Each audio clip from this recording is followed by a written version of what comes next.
Magandang hapon po, Binibining Rodelin. Manatiling tumayo upang tayo ay manalangin. Sa ngalan ng Ama, ng Anak, ng Espiritu Santo. Amen. Panginoon, maraming salamat po sa lahat ng biyayang ipinagkaloob ninyo sa amin. Patnubayan nawa ninyo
Teacher, Bati Dennis. Malaki siya. Yes, hindi mag-aaway. Doon mo Papagalitan kita niya. Teacher, nani! Dikit mo doon. At i-presenta ang inyong mga teacher. Ang mag-presenta sa amin. Sino ang mag-representa sa grupo? Jessa po, teacher. Jessa. Palagin. Ano, teacher? Ang nabuon ako na teacher dahil kuhan. Kanang doktor. Kung pasyente mo sa continuous ka na teacher. Tapos pala kay si Bujo. Magaling, Jessa. Maaari ka ng umupo. Sino naman ang Dennis, teacher. Yes, goodness. Ito po si Juan, si Jessa. Ano naman ang ginagawa ni Jessa? Nagtuturo. Magaling. Tsaka, Tawa na natin. sorry po. Sa tingin ninyo, ano ang ating tatalakit kayo ngayon? Teacher! Yes, Maricar. Bakit po sa dalawa natin, teacher, magtatalakay tayo ng ano, teacher, mga trabaho teacher, hanap buhay. Magaling. Ang tatalakayin natin ngayon ay tungkol sa mga hanap buhay na nagbibigay serbisyo. At bago yan, ay meron tayong mga layunin na dapat nating maabot pagkatapos ng klase. Pakibasa nga din sabay-sabay. Nagbibigay serbisyo sa komunidad. May pagpapaliwan ng bawat hanap buhay na nagbibigay serbisyo at mahalaga ang hanap buhay na nagbibigay serbisyo. Naintindihan ba ang ating mga layunin? Opo, Ngayon naman ay meron akong mga litrato o larawan na dinidikit sa inyo. And kunin niyo ito at i-presenta sa klase. Mari kayong upo dito sa hapnakan. Maricar, may tumayo kayo. Tumahimik ka din ang laki-laki mo. Kaya nga, Kaya nga. ingay. Tumahimik ka sa bata. Yes, yes, ano ang ginagawa ng nasa larawan? Ang ginagawa ko ay ano po, pinapatay nila ang kalayo po, teacher. At ano naman ang tawag sa mga trabaho na pumapatay ng kalayo? Bombero! Marami mo nang dikit doon. Ano naman ang larawan na hawak mo dyan?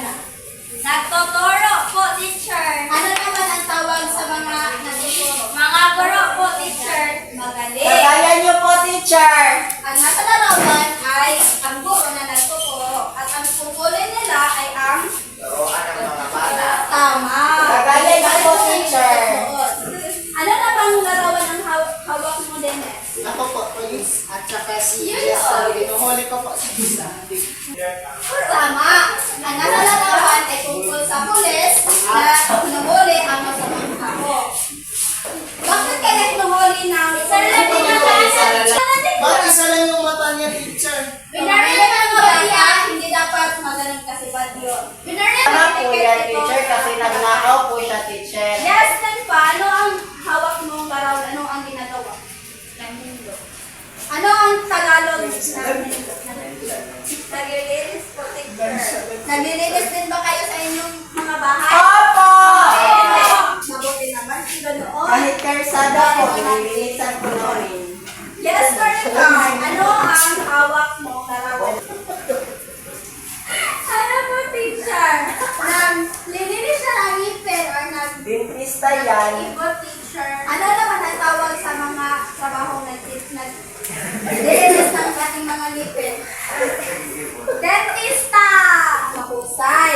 Ang nasa larawan ay tinitingnan o sine-check up ng lalaki ang kanyang pasyente. At ang tawag doon ay dentista. Sa tingin ninyo, ano kaya ang kahulugan ng hanap buhay? Teacher. Ginagawa nila si Yes,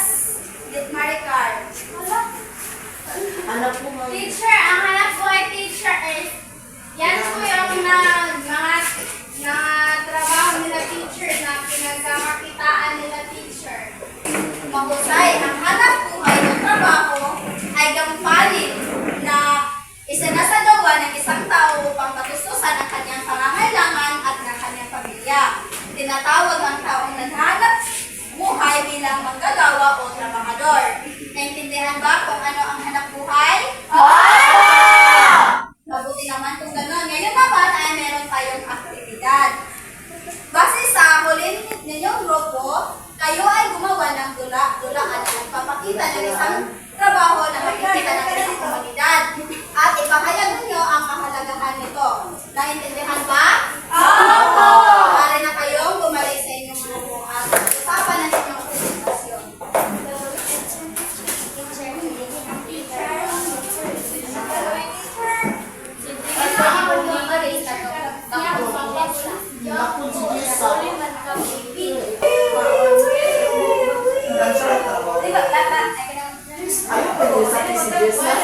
Matalas na po kami, bro. Tapos na po kami. Kami na po muna. Okay, maaari nang mauna ng presentahan sa mga grupo. Habang ang mag-ina ay naglalakad sa kalye. Mama!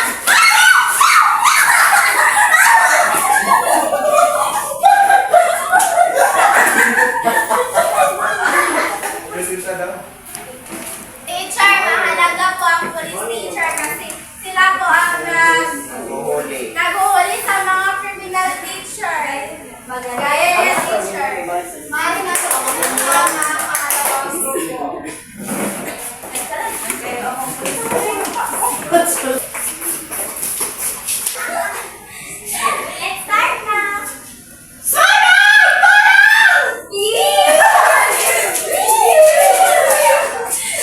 Asa yung sunog? Hanap. Wala nang sunog. Maaari ka nang bumalik sa iyong tahanan. Mahalaga po ang bumbero para po mapuksa po ang apoy sa sunog.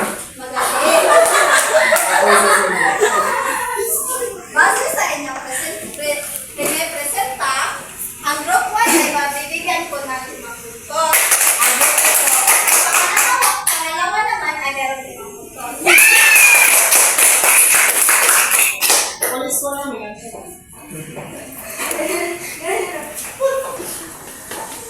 Ano-ano ba ulit ang mga hanap buhay na nagbibigay serbisyo? Yes, Raven! Bumbero po! Ano pa? Polis, tapos mga dentista at mga guro. Ano? Anong serbisyo naman ang ginagawa ng mga dentista? Teacher! Yes, teacher! Hinimot po. Magaling. Ang gapanin ng mga dentista ay Bunutin. binubulot nila. Yes nila ang ating mga ngipin para sa ating kalusugan. Ano naman ang gampanin ng mga bombero? Yes, pa. Tagapatay ko ng ako. Mahusay. Bakit kaya mahalaga ang mga hanap buhay na nagbibigay serbisyo? Yes, Raven. Kasi po, nakakatulong po sila sa komunidad. Katulad po ng bumbero, sila po ay nagpupuksa ng mga apoy. Tapos po yung mga dentista, sila po yung nagtatagal ng mga daos ng ngipin. Magaling, Raven. Naintindihan na ba ang ating talakayin ngayon? Ngayon naman ay magkakaroon na naman tayo ng aktibidad. Bumalik ko na kayo sa inyong video. Nandun na ba kayo sa inyong mga grupo? Basahin ang panuto. Gumuhin ang hanap buhay na nagbibigay serbisyo sa inyong komunidad at ipaliwanag kung paano nakatutulong sa inyo ang hanap buhay na ito. Naintindihan ba mga bata? Ito yung cardboard ng group 1 at ang sa group 2. Please.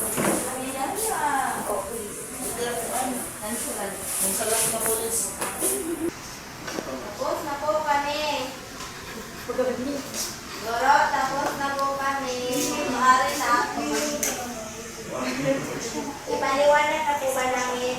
Tapos na po kami.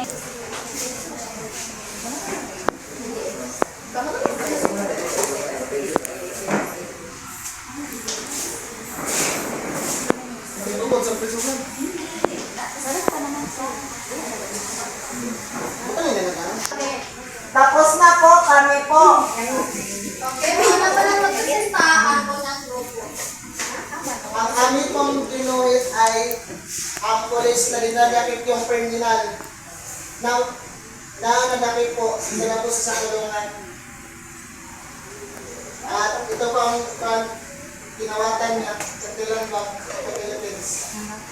Magaling. Mali mo ba paliwanag kung paano nakatulong sa inyo ang buhay na ginawa? Nakatutulong po ang polis upang mayroong seguridad ang ating komunidad at dakpin ang mga masasawang loob o magnanakaw sa komunidad. Magaling mo ng pangkatbigan ng ang pangalawang pangkat naman. Ito po yung aming naguhing Bogoro. Ito po ay isang syudad where meron pong suspect na dinakip yung, ay police na dinakip yung suspect. At saka street sweeper po yung naglilinis po sa kalsada natin at saka yung guro na nag-extend ng kanyang pagtuturo sa park po. At ito po yung kotse po at ito po ay isang komunidad. Mari mo bang ipaliwanag kung paano nakakatulong sa inyo ang mga anak buhay na inyong ginagawa? Nakakatulong po ito sa paglilinis ng ating kalsada at ito po ay nagpapasiguro ng ating seguridad at ito po ay nagtuturo sa atin ng tamang asal at mga kaalaman na dapat po natin malaman sa ating panghanap buhay. Ang magaling ng ito, bigyan ng sa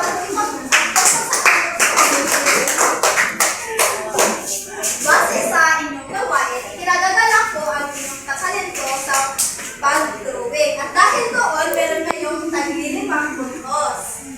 Bigyan ng sa pagpagsak ang inyong mga sarili. 1, 2, 3, 4, 5, 6, 7, 8, 9, 10. Mari na natin ilangin ang inyong mga buntos. 1, 2, 3, 4, 5, 6, 7, 8, 9, 10. Ang unang grupo ay may 10 buntos. Ang pangalawang grupo naman, 1, 2, 3, 4, 5, 6, 7, 8, 9, 10. 10. At dahil doon, ang bawat grupo ay mabibigyan ng Reward! tama. Ang bawat grupo ay mabibigyan ng inyong kabayan. Ngayon naman ay papapag na siguro kung kayo talaga ay may natutunan ngayon, meron tayong pagtataya na gagawin. Kunin nyo muna ang inyong pagkakaderner. Basahin nyo muna ang Tukoyin ang seguridad. sabay-sabay. Tukoyin ang taong nagbibigay ng produkto at serbisyo. Isulat ang letra ng tamang sagot sa aklat. Naintindihan ba ang direksyon? Tapos na po, bro. Ano nyo lang simulan? Tapos na po. Tapos na po, bro. Magaling. Sino sa inyo ang gustong sumagot sa unang kita? Teacher, Yes, Bujo. number 1 ay number 1. Police, ang answer sa police. Letter B, teacher. B, teacher, nagpapatupad ng batas para panatila kayo sa nagkabiligan ng Bro. komunidad. Tama ba? Sa pagkala naman. Yes, Dennis. Bro. Nagtuturo ng mga mag-aaral na bumasa, sulat, bumilang at matuto ng magandang asal. Tama ba? Sa pangatlo. Yes, Dennis. Pangatlo po ay letter A. Katulong ng doktor sa pag-aalaga ng mga taong may sakit. Tama ba? Opo! Apat. Yes, Maricar. Kung meron teacher at tungkulin itong bantayan ng apoy sa nasusunog na gusali. Tama ba? Yes, Jessa. Panglima naman. Dentista, manggagamot na nangangalaga sa kalusugan ng ngipin. Tama ba?